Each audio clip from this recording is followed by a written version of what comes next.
Hello guys, welcome to our own YouTube channel. आज का हमारा टॉपिक होगा डबल पेंडुलम। लास्ट टाइम हमने सिंगल पेंडुलम पढ़ा था, सिंपल वाला। अब है डबल पेंडुलम।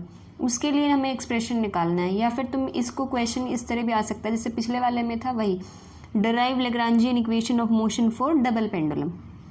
ठीक है, तो ये डबल सिंपल पेंडुलम है। इसमें क्या है, डबल पेंडुलम में बिल्कुल सेम काम होगा, वही स्टेप्स बिल्कुल आपको क्लियर है। वही लैग्रांजियन इक्वेशन यूज़ करनी है, Lagrange equation of motion. T की वैल्यू निकालनी है, उसको डिफरेंशिएट करना है, partial differentiation, then it's differentiation with respect to time. Same वही काम करना है, लेकिन उसमें यहाँ तक का इतना काम होता था जो हम करते थे कि एक सिंगल स्ट्रिंग है, इसकी लेंथ L होती थी, और एक बॉब है, उसका मास M होता था। इसमें क्या है, डबल है तो इसमें दो हैं, एक पहला और उसी से फिर दूसरा अटैच है। ठीक है, आई होप इट्स क्लियर कि कैसे आपके अटैच हैं ये सारे के सारे। ये जो बॉब है, दोनों बॉब जो हैं वो कैसे अटैच है। ये नहीं है कि दोनों यही हैं, एक और उसी से अटैच है दूसरा, तो वो है डबल पेंडुलम। ऊपर सारा यही लिखा हुआ है। डबल पेंडुलम में दो बॉब्स होते हैं, दोनों का एक का मास M1, एक का मास M2। उनकी लेंथ जो है वो क्या है, L1, और ये क्या है, L2। जो एक जो फिक्स्ड रिजिड सपोर्ट से अटैच है और दूसरा जो है वो इससे अटैच है। ठीक है, तो जनरलाइज्ड कोऑर्डिनेट क्या है इसमें, जैसे उसमें थीटा होता था, इसमें यहाँ φ1 है और ये φ2 है। उसमें भी पहले क्या करते थे, x की वैल्यू निकालते थे। यहाँ x था, ये y होता था। यहाँ इसमें क्या है, एक मिनट आपको क्लियर, इसमें वहाँ x और y होता था सिंपल वाले में, लास्ट वीडियो में। इसमें क्या है, x1 y1, क्योंकि इसमें दो हैं तो x2 और y2। ठीक है, उसके बाद हम चलते हैं, वही काम करना है। फिर क्या है, ये work done, effective work done ये है तो क्या होगा, वो क्या होता था, फोर्स इनटू डिस्प्लेसमेंट। यहाँ force into displacement del y1, m1g plus m2g del y2, क्योंकि यहाँ दो है, वहाँ एक ही होता था ऐसे करके। ठीक है, तो इसमें दो हैं। उसके बाद x1 की वैल्यू निकालेंगे, x2 की वैल्यू निकालेंगे, x1 डॉट की वैल्यू निकालेंगे, y1 डॉट की वैल्यू निकालेंगे, और उसके बाद t के फॉर्मूला लगाएंगे हाफ mv स्क्वायर करके, क्योंकि v स्क्वायर करना है तो v मतलब वेलोसिटी। वो कैसे आएगी, डिस्प्लेसमेंट का डॉट, x1 के डॉट का स्क्वायर प्लस y1 के डॉट का स्क्वायर, हाफ m1। तो फर्स्ट वाले का आ गया। सेकंड वाले का कैसे निकलेगा, हाफ m2 x2 के डॉट का स्क्वायर प्लस y2 के डॉट का स्क्वायर। दोनों का सम क्या होगा, पूरे सिस्टम की एनर्जी T। फिर इसी का डेरिवेटिव करेंगे तभी तो लैग्रांज इक्वेशन बनेगी जो हमें फाइंड आउट करनी है। ठीक है, तो x1 की वैल्यू निकालते हैं। x1 की वैल्यू कैसे होगी, L1 साइन φ1, और y1 की वैल्यू L1 कॉस φ1। जब x1 और y1 की आ गई, ये मैंने आपको लास्ट वीडियो में बता दिया था कैसे निकलती है, जो आप हमेशा से पढ़ते आए, ट्रिग्नोमेट्री सिंपल है। x1 का डॉट निकालना है, y1 का डॉट निकालना है। x1 का डॉट कैसे निकलेगा, विद रिस्पेक्ट टू φ1, कैसे, L1 कॉस φ1 और φ1 का डॉट। नेक्स्ट dx 1/dt है ना ये, तो विद रिस्पेक्ट टू टाइम इसका डिफरेंशिएशन करोगे तो एक डॉट लग जाएगा। ऐसे ही L1 कॉस का क्या होगा, माइनस साइन φ1 और φ1 का φ1 डॉट, तो x1 डॉट और y1 डॉट आ गया। अब x2 और y2 निकालते हैं। x2 और y2 कैसे निकलेंगे, x2 की वैल्यू यहाँ से निकालना चाहते हैं। x2 क्या है, x2 को ब्रेक करो, दिस प्लस दिस, ये क्या है, x1 ही तो है यहाँ से। ठीक है, अगर ये x1 है तो ये और निकालना है, दोनों को ऐड कर दोगे तो पूरा x2 आ जाएगा। तो इसको ये चीज़ कैसे निकलेगी, ये हम जैसे हमने x1 निकाली थी तो कैसी थी, x1 L1 साइन φ1, ये चीज़ निकालनी है तो कैसे निकलेगी, L2 साइन φ2। ठीक है, तो पूरा x2 कैसे निकला, x1 प्लस L2 साइन φ2, तो ये x2 की वैल्यू आ गई है हमारे पास। ठीक है, जब x2 की वैल्यू आ गई तो ऐसे ही y2 की निकाल सकते हो, पूरा y2 है। y2 दो चीज़ों से मिलके बना है, y1 और ये y1, जितना ये उतना ये होगा, तो y1 प्लस दिस, ये कैसे निकलेगा, जैसे y1 निकला था। कैसे निकला था, y1 निकला था L1 cos phi1, तो ये कितना निकलेगा L2 cos phi2। ठीक है, तो x2 की वैल्यू आ गई, x1 प्लस दिस, x1 की वैल्यू जो ऊपर थी as it is value put की हुई है, और y1 की वैल्यू जो थी वो वैल्यू पुट की हुई है। तो चारों कोऑर्डिनेट आ गई, x1, y1, x2 and y2। अब ये वैल्यू निकालते हैं डेल y1 और डेल y2। जब dy1 by dt अगर ये है, तो डेल y1 अगर हमें निकालना है तो क्या करेंगे, minus L1 sine phi1 del phi1 dot, del phi1 sorry dot क्यों लगाएंगे, हम यहाँ से भी तो हटा रहे हैं। ठीक है, तो डॉट की बजाय अगर डेल निकालना हो, del y dy by dt की बजाय हमें अगर डेल y निकालना है यहाँ, तो क्या करेंगे, del y1 is equals to minus L1 sine phi1 del phi1। ऐसे ही y2 में से निकालेंगे डेल y2, क्योंकि हमें यहाँ पुट कर रहे हैं इसलिए निकाल रहे हैं, रीज़न पता चल गया होगा कि क्यों कर रहे हैं। ठीक है, तो डेल y1 और डेल y2 आ गए ये वाली टर्म्स। अब इनको उठा के यहाँ पुट करो सारे को, डेल y1 को भी और डेल y2 को भी, दोनों की दोनों टर्म्स यहाँ पुट करेंगे तो डेल a जो वर्क डन है वो ये आ जाएगा सारा का सारा। नेक्स्ट टर्म चेंज हो गई, ये आ गया। अब क्या होता था इसमें, जर्नलाइज्ड जब वर्क डन निकालते थे तो होता था फोर्स इनटू डिस्प्लेसमेंट, और जब जर्नलाइज्ड वर्क डन हो तो generalised force into generalised coordinates. हमें कोऑर्डिनेट पता है phi1 और phi2, यहाँ ये है जर्नलाइज्ड कोऑर्डिनेट, यहाँ ये है जर्नलाइज्ड कोऑर्डिनेट, तो ये बची हुई क्या होगी सारी की सारी generalised force. This one is also generalised force.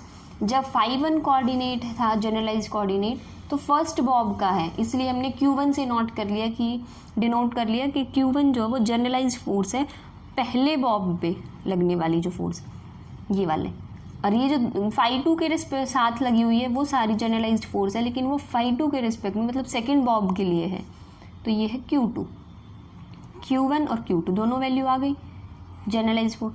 अब हमारा काम है x1, मैंने कहा था कि लेग्रांजियन इक्वेशन कौन सी थी, Lagrange equation of motion d by d t of curly t by curly phi dot minus curly t by curly phi is equals to q, ये होती थी Lagrange equation of motion.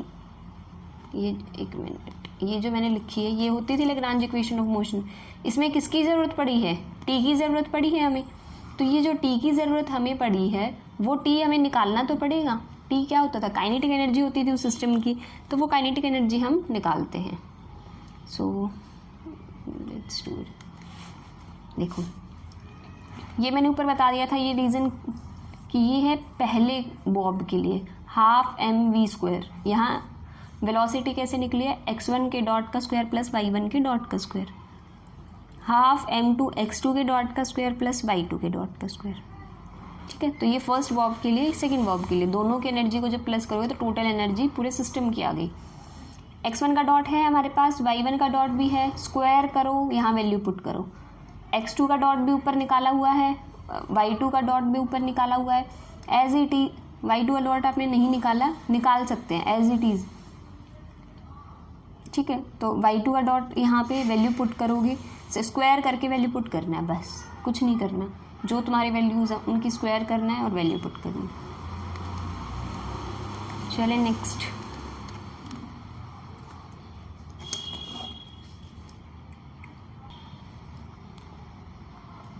It's clear या। तो मैंने बताया था यहाँ तक आपने क्या किया है, सिर्फ वैल्यूज़ पुट किए। उसके बाद क्या करना है आप लोगों को, m1 कॉमन ले रखा है, m1 में से जितना बचा वो यहाँ लिख दिया। ठीक है, क्योंकि sine square theta plus cos square theta term बनती है इधर, वो 1 बन जाती है, तो m1 वाले में से सिर्फ इतना ही बचेगा। m2 वाले का ये इतना सारा पोर्शन आएगा, क्योंकि m2 में x2 और y2 थे तो उनके पोर्शन बड़े थे, स्क्वायर करोगे तो होल स्क्वायर खुलने से ऐसी टर्म्स बनेंगी। ठीक है, उसके बाद क्या करना है आपको, ये देखना है कि जैसे L1 स्क्वायर और phi1 डॉट का स्क्वायर ये वाला है, और कहीं है L1 स्क्वायर और phi1 डॉट का स्क्वायर, ये रहा L1 स्क्वायर phi1 डॉट का स्क्वायर, तो इसमें क्या L1 स्क्वायर और फाई वन डॉट का स्क्वायर अगर दोनों में से कॉमन ले लो तो क्या बचेगा, cos square phi one plus sine square phi one, क्या बन जाएगा 1। इसी तरह जो जितने कैंसिल हो सकते हैं वो मतलब आइडेंटिटी बन सकती है, एक और बनेगी, जैसे यहाँ L1 square phi one dot का स्क्वायर है, ऐसे ही L2 square phi two dot का स्क्वायर भी मिलेगा, वहाँ आइडेंटिटी बनेगी, और बचे हुए में से cos a माइनस बी की आइडेंटिटी है।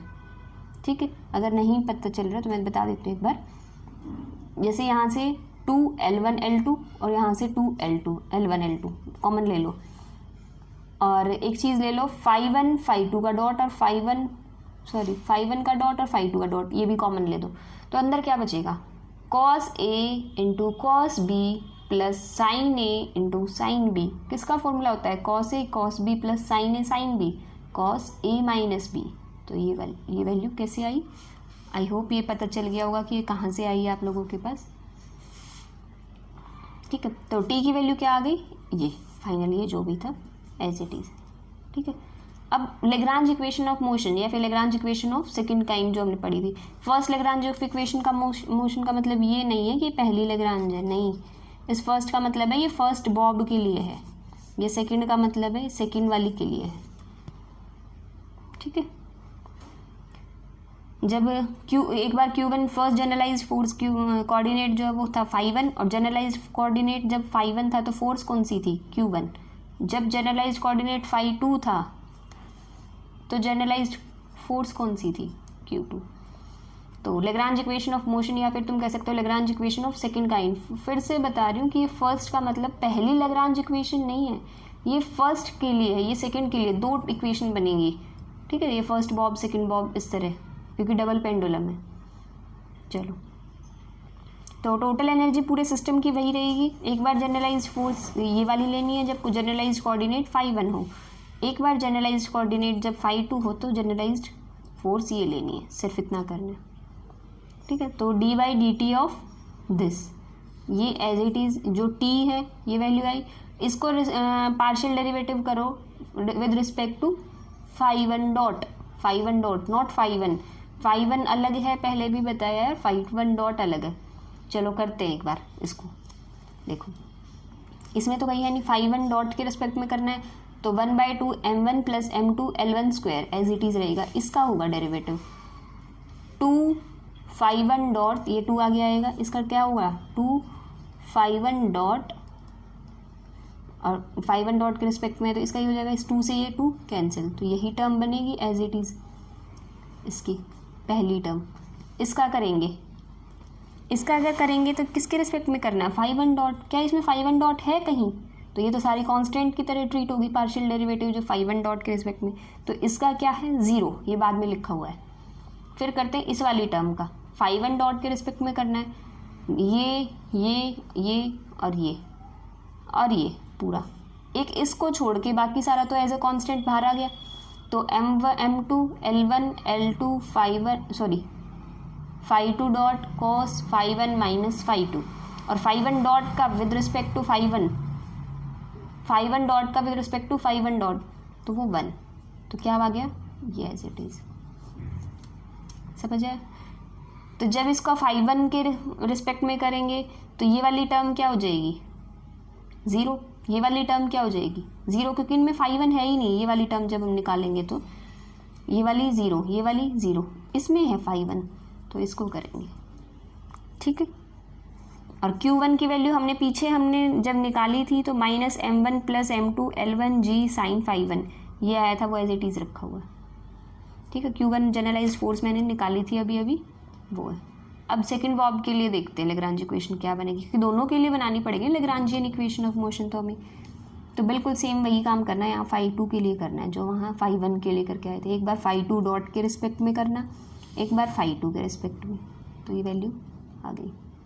Q2 की वैल्यू पुट करनी है Q1 की बजाय, तो ये दो इक्वेशन हमारी क्या होगी, Lagrangian equation of motion for double pendulum में इसलिए दो इक्वेशन आई है।